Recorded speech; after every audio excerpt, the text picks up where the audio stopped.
Hey guys, welcome to the podcast. Let's get right into it. Well, today's November 7th. You know, that's an important day in history because yesterday was November 6th, which was the election.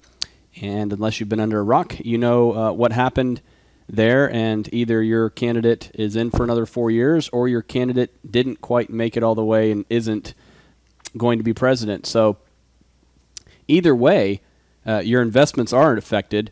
And, you know, today is the first day to really get on with the rest of your life and your investment life because, you know, some of you I know have been waiting. This has been kind of a big check mark. We're going to wait till after the election before we do anything.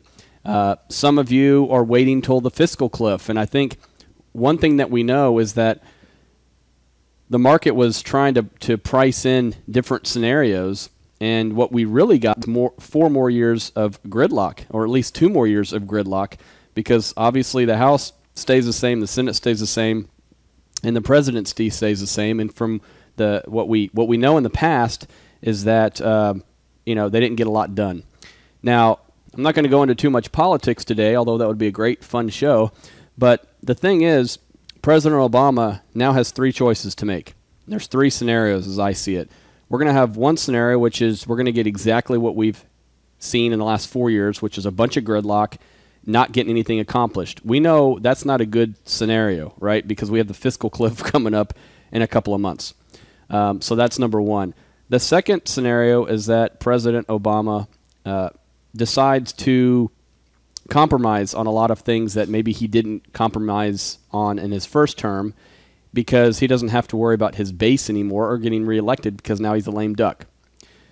I don't know what the odds are of that, but I would put that pretty low.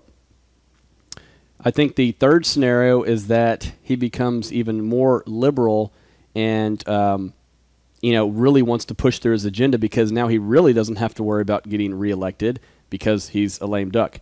I think that scenario could play out, but again, that's for the next 4 years. The bigger issue right now is the next couple of months in the fiscal cliff.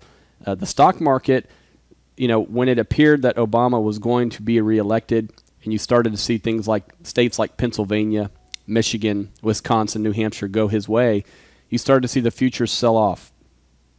Some stocks, some sectors made a little sense why they were moving last night and this morning. I think part of the reason was, you know, there's certain things you know will do better than others. Coal, you know, would do worse under an Obama administration than under a Romney administration. They had been running up in anticipation of a Romney win, perhaps. Interest rates started to perk up a little bit, and you thought maybe bonds would sell off. So when Obama did get reelected, we knew when we came in this morning, coal stocks would be down, bonds would be up, and the futures, equity futures, were actually fairly flat on the day coming in. And then, of course, we did have a sell-off, as you can see. Dow Jones down 312 points. The transport's down 100. Utilities down. You know, everything's down. Except for the volatility index, you can see, was up. But interest rates were way down. So there were some things that didn't surprise me. Some of the healthcare names, companies that are going to get awarded contracts based on Obamacare, they were strong today. You know, you look at companies like Tenet Healthcare, HMSY, those types of companies did very well. Bonds rallied, which isn't a surprise. I think the surprise was that the dollar rallied. That was a little bit of a surprise. And also, we had the equities selling off as hard as they did. It wasn't necessarily a big shock that they fell, but when you put all the pieces together, you would think that the market would have not fallen 300 points. But again, this comes, we got more riots in Greece. We have a threat of these agencies saying we may downgrade your debt again if we don't address the fiscal cliff. And so investors quickly realized that, hey, wait a second.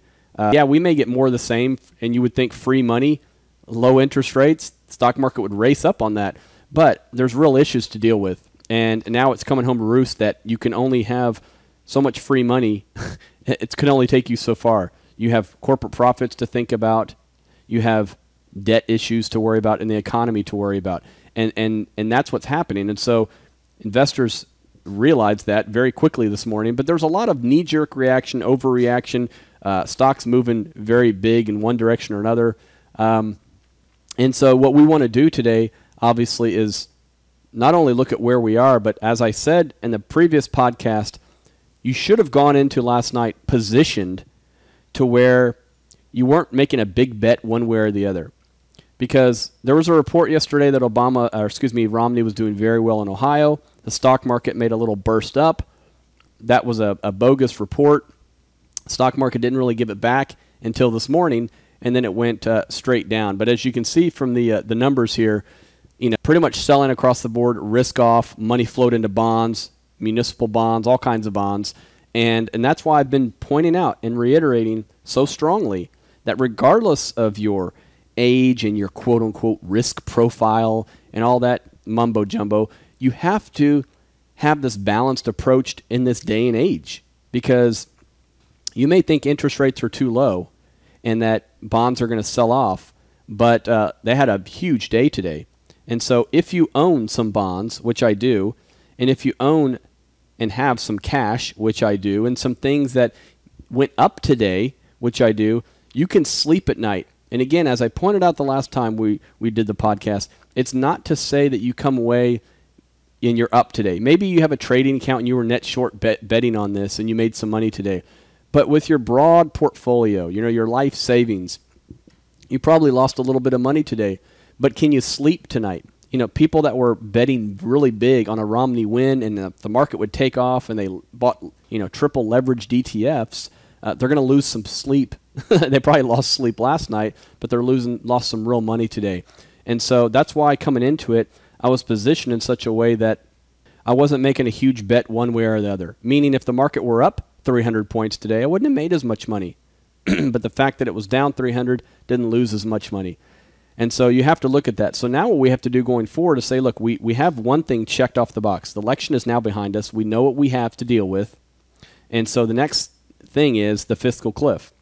And so how do we navigate between now and the time that they start the negotiating, which should have started, yesterday at midnight, because they're going to have to get something done. And I think that something will get done, but I don't think it's going to be there's too many puzzle pieces to put the whole puzzle together by 12/31, December 31st. I don't think that's going to happen, but I do think they can probably do enough stuff to appease the market. The other thing I want to point out is the stock market usually ends corrections with panic and fear. It doesn't end it by just drifting lower and then starting to drift higher. So if you're somebody that's been looking for an opportunity to get in, you're starting to see the fear building. Whether it lasts 2 days, 3 days, or 2 weeks, I don't know yet, but it's building. And this is what you need for a correction to end. And as of right now, it still looks like a correction. But what we have to do now is analyze it for what it's worth. There's going to be a lot of pundits, talk radio, internet, blogs, all this stuff about why this went a certain way and who didn't vote and who did vote, and is the country changing in demographics, which I think it is. But again, that's another another podcast on a different subject. But look, the deal is we still have to navigate, and one man, a president, isn't going to dictate our financial future. It may affect it, but we still have to pay for our kids' education. We still have to retire. We still have to potentially live off of the income from our portfolios. And so what we need to do is look at the hand we're dealt and play that hand and do it in a tactful, intentional manner. Again, today pointed out that this is not a cruise control, autopilot type of market. You have to be maneuvering. And so, and that's what we try to do here. We try to point out where the money's flowing, where's it flowing out of, where's it flowing into, and own those different things. Can't be perfect all the time, but we can minimize risks when we see them there. Just like what we're going to try to do is take advantage of opportunities when they're there. Even in a bad market, there's opportunities. And I'm not saying this is a bad market. This is a one-day knee-jerk reaction. We'll see if it snowballs into something worse. This is a one-day sell-off so far. By the way, if I didn't mention it, I've got a little chest thing going on, and I got a little congestion in my chest, so I'm starting to, for those that have been listening to the podcast over the last several years and listening to me on the radio and maybe seeing me on TV, you know that for whatever reason, sometimes happens in the fall, sometimes happens when it's turning from winter to the spring. When there's weather changes, it's like I channel my inner Barry White, and it starts to come out in my voice, and so the voice starts to get deeper, and I start to sound really cool. So, but it kind of gets annoying when I have to clear my throat. So I will try to minimize those. But for right now, I've got something brewing, and so I'm doing the vitamin C thing and trying to take care of myself. But look, the weather keeps changing, and we live in South Texas, and that's just the way things are. But we'll get through this podcast. I know it's an important podcast and one that we need to get done. So here we are, objectively looking at the S&P 500, and I wrote I put a line, and I extended the 200-day moving average last podcast, if you recall that. And what happened was, it looks like it's a foregone conclusion that we will get to the 200-day moving average, which right now is around 1380. So that's another 14 points, which is about 1% down from the closing level of the S&P. That could happen tomorrow morning within the first 5 minutes of the open. We'll see. And to be honest, I like when markets sell off very hard and then have an intraday reversal. That came today, but it didn't have quite the intensity that we were looking for. But it did happen, we'll call it on schedule. So if you're somebody's day trading, there was a nice point in the day that you could have made some money, but day trading is not what most of you do. It's not what I do. Now, I've put the Fibonacci lines on here, and basically you can see from the June low until the top there back in September, the stock market has now retraced 38.2 of its gains. So we look from here to here, it's given back 38%, a little more than a third of the gains it had made. Somewhere between 38.2 and 50% is common. 15% would obviously put it down here at, let's call it 1372, 73. But, coincidentally, we're at 38.2. It bounced, and it closed right at that level. So, there's a couple of key inflection points coming up. One of them is the 200-day moving average, and one of them is also, this retracement line here and this line here. So we could see the stock market start to meander somewhere in this little range here in this box. And that wouldn't surprise me just from a pure technical standpoint. Now, the other thing we need to look at is look at some of these oscillators that swing back and forth. Do we have that spike in fear? And as you can see from the volatility index here, volatility did spike up. I would suspect, look, if you go back to May and June, it was around the 25 level, 26. We're at 19. One of the things I like to watch is how fast it's going up, and I don't necessarily see this thing racing up like there's outright panic. We don't have that yet. It's a painful process to get that outright panic if you own stocks, but we really need to see one of these types of things before it's, I think, clear or an easy, short-term bottom. But going back to the market for a second, we did see some intense selling today. If you look at the volume involved on the spiders, 234 million. The 50-day average on that is more in the 120. So we got a lot more volume on the spiders than we have previously. So we're seeing some intense selling that tells you that the institutions are in there, pushing the panic button. Again, for a bottom, that's what you want to see. And again, it's a painful process, but if you think past 2 or 3 days from now, then it's kind of what you need. And so we did see that spike, but the thing was, today was also a 90% down day. So that's a very lopsided day, which shows you was very intense selling. 90% of the volume down, 90% of the points lost were down, probably 90% of the stocks were down. It was a very lopsided day. After you get those days, you do typically get a bounce of, some are maybe even a week you can get a bounce. But what you really want to see for a real bottom is a few of those 90% down days. Okay, you need to see those in a row, and then immediately followed by, and this is important, this is the second part of the equation, intense buying a 90% up day. What that tells you is all the selling was exhausted, and immediately the buyer said, we can't take it, we have to buy all this, and they came in and didn't just nibble. They didn't just say, I'm going to buy a quarter of my position. They said, I'm all in. And so we need to see that. So today is maybe phase one of that, where you saw an intense selling. we could see another intense day. And then if we saw some real buying going into the weekend or even early next week, I think then you could say we're at a bottom. But the thing is, we're not seeing this sell-off is still in a process of happening.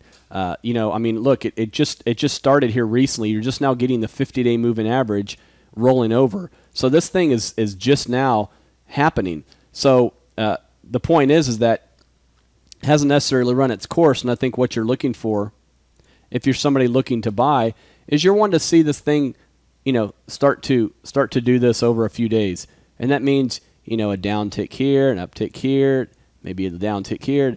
Start to at least make, sorry for the, looks like kindergarten writing, but, start to make a bottom formation. That's what you want this to look like. And that, again, what that takes is, unfortunately, it takes time.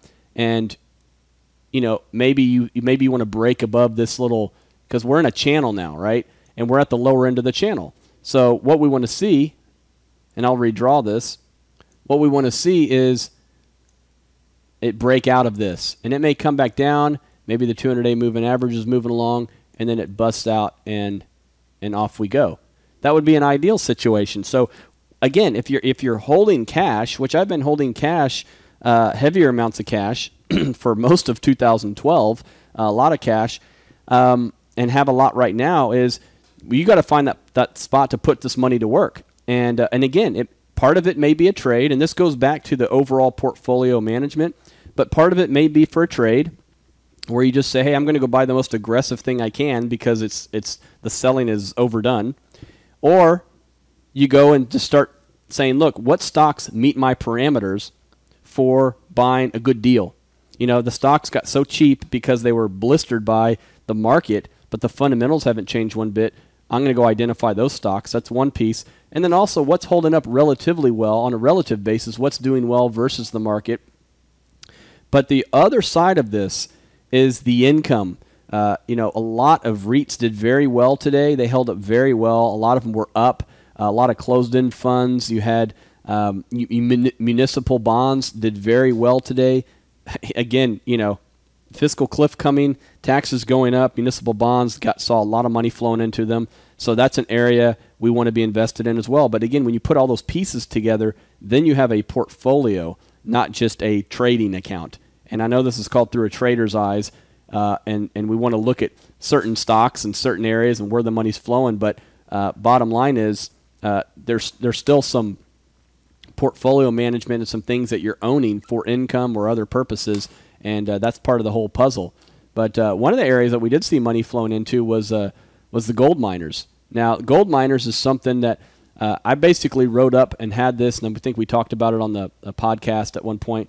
We saw this double bottom. We rode this thing up pretty good. Once it rolled over, we got out somewhere one of these 2 days, and you can see it's been trickling down ever since.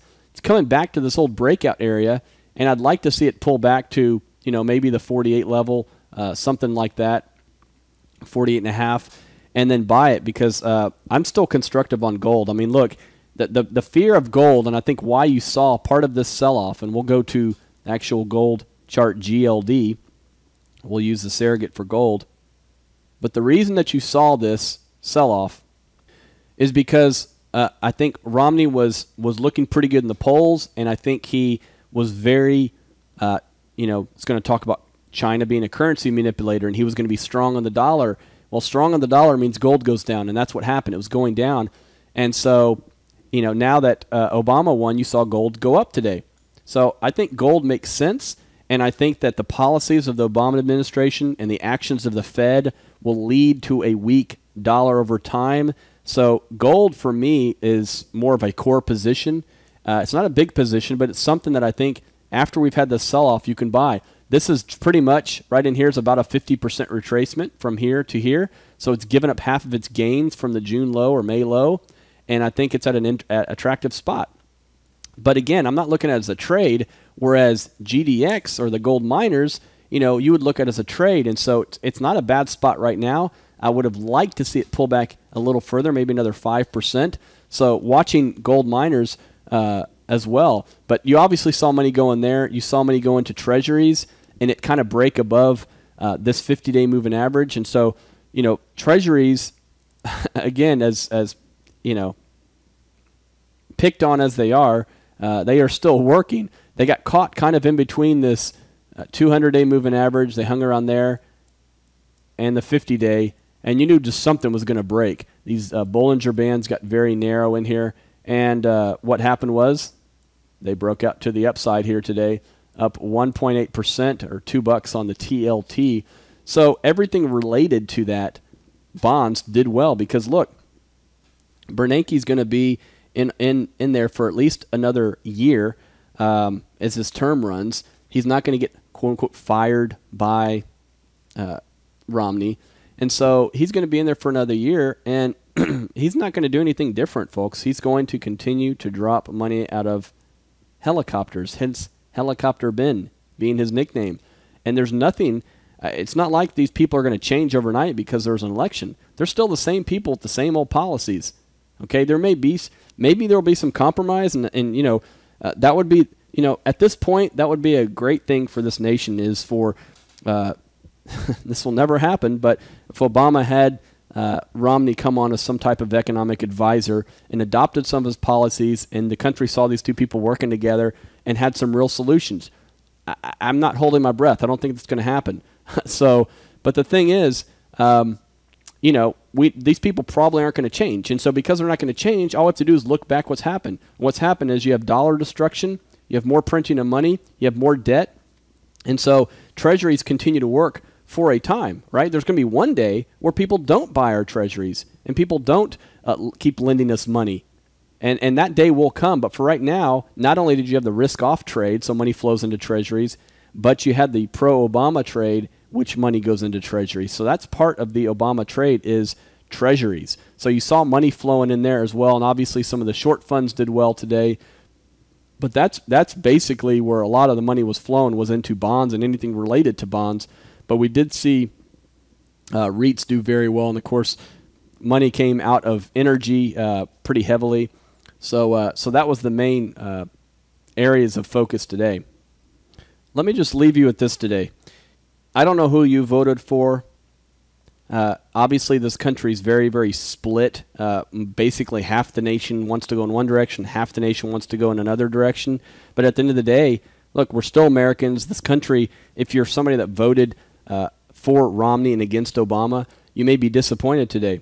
And you may think, boy, things just aren't going to go the way that you wanted them to. And this country's headed down a bad path. I would just say that, you know what, you may have felt that way 4 years ago.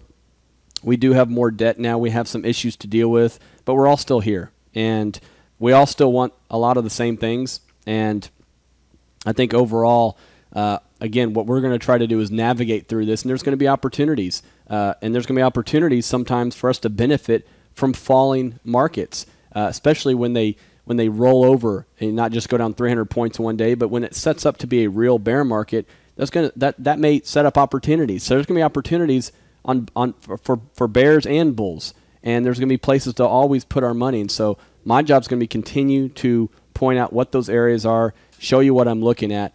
But we continue to move on. We're all Americans, and what's great about this country, and I've said this before, is the loser last night, Mitt Romney, calls up President Obama, congratulates him, and we move on with our lives. Had Obama lost, guess what he would have done? He would have conceded. He would have called up Mitt Romney and said congratulations. And that's a very unique thing that a lot of countries don't have. And we don't have people rioting in the streets today. And we have some people disappointed. But the whole thing is we're trying to all make this better. It's just everybody goes about it in a different manner and with different philosophies, different policies. But fortunately, I don't put my faith in any one man in this country. So anyways, guys, have a great evening, and we'll talk to you soon.